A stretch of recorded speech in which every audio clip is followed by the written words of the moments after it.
dadka la nool xanuunka HIV/AIDS ee ku dhaqan Somaliland ayaa waxaa haysata xaalado kala duwan iyaga oo qaarkood sheegay inay la kulmaan takoor kaga yimaada bulshada halka qaarkoodna ay isu raaceen xanuun iyo saboolnimo aad u daran. wariyaha VOA-da Barkad Maxamuud Kaariye ayaa warbixintan Hargeysa ka soo diray. hooyadani waxay ka mid tahay dadka la nool xanuunka HIV/AIDS waxaanay ku dhaqan tahay magaalada Hargeysa. waqtiga aan booqday waxaan in badan iska dhowrayay in dadka la dariska ah ay dareemaan ujeedada aan u socdo sababtoo ah dhibaatada bulshada ku hayso markii aan ka sheekaysanay ayay ii sheegtay inay ka mid tahay takoor sidaas darteed ayaan uga shanqar tiranayay in la isweydiiyo sababta aan u socdo iyo kamarada aan sito waxaan uga dan leeyahay. waxaan xanuunka la noolahay 12 sanadood 3 sanadood ismaan lugeyn sagaal waan sugahay waan dhibanahay hooy hagaagsan ma haysto beed wanaagsan ma galo dhaxamaha waxaan ku weena ma haysano buulkaan bacahayo ka saarnay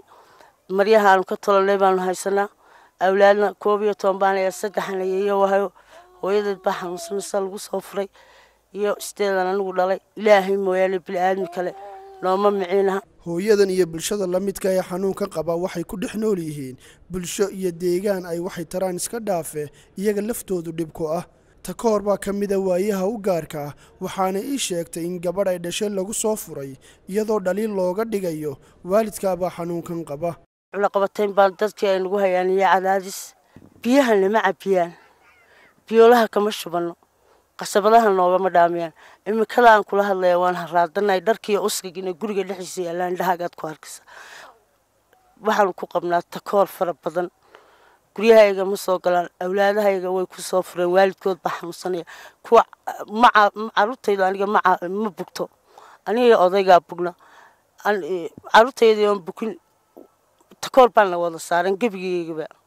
jaararkoo ma wareegno nooma soo wareegaan haddaan gaajoonay hadduu ilaahay wax nasiiba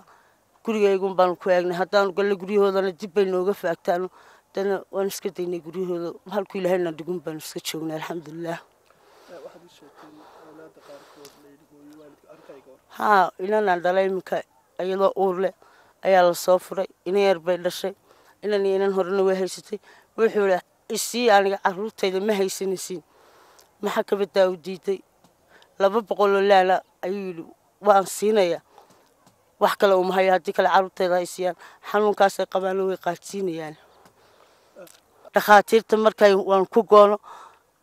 قارب تدخل أنا وإمام با الدولة أستا guryahayaga waan ku takooranay markaan dhimano waxaan lagu meelaan burushka guryaha lagu meelo nolosheedana guryahooda isma taagno. intii aan la joogay qoyskan oo ilmaha ugu yar yahay 2 sano jir waxay hooyadani ii sheegtay in dhibta bulshada ay u raacdo gaajo guri og isla markaana aanay haysan cunto ay isaga caabido awoodda dawada ay qaadato aad culus una baahan in wax badan loo cuno. geesta kale waxa Somaliland ka jira commission u xilsaaran daryeelka dadka xanuunkani qaba iyo ka hortagga faafidiisa maraan xaaladda dadkan hore wax uga weydiiyay waxay ii sheegeen in intay taalkooda caawiyaan hasaatee doorka commissionkani waxay hooyadan u aragtaa sidan ma jiraan naga commissionkaas waxba looma qabto kayga dhiban waxba ma qabto commissionkaas waxay yiraahdeen olole waan ololeynaa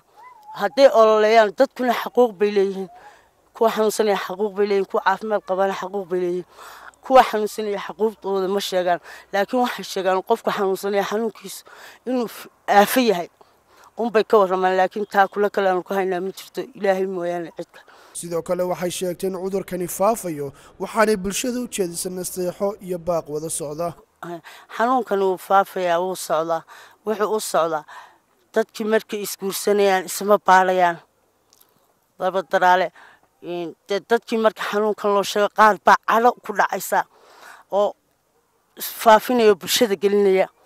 marka waxaa loo baahan in xanuunka aan la takoorin la soo dhaweeyo dadka la nool la caawiyo diinteen waa diinta islaamka diin al-isxaan weeye in loo asxaan falo. Barkad Maxamuud Kaariye qubanaha VOA Hargeysa.